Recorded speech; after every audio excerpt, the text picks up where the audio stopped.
بسم اللہ الرحمن الرحیم۔ السلام علیکم۔ منیر احمد نیازی کہتے ہیں کہ ابا جی کے ساتھ بیٹھا ہوا تھا، اچانک انہوں نے مجھ سے پوچھا، حیض کے بارے میں کیا جانتے ہو؟ میں نے اپنے دل میں الحمدللہ پڑھ کر اللہ پاک کا لاکھ لاکھ شکر ادا کیا کہ ہم بھی اب اپنے آپ کو ان آزاد خیال لوگوں میں شمار کر سکتے ہیں جو اپنے گھر میں ہر قسم کے موضوع پر کھل کر بات کر سکتے ہیں۔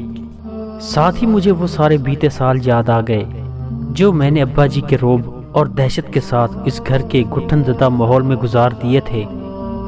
میں نے مسکراتے ہوئے کہا، ابا جی، حیض ایک ایسے سرکل کا نام ہے جس سے ہر جوان عورت مہینے میں ایک بار گزرتی ہے۔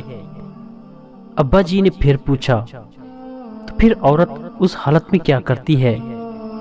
میں نے کہا، ابا جی، عورت اس حالت میں نہ نماز پڑھتی ہے اور نہ ہی روزہ رکھتی ہے۔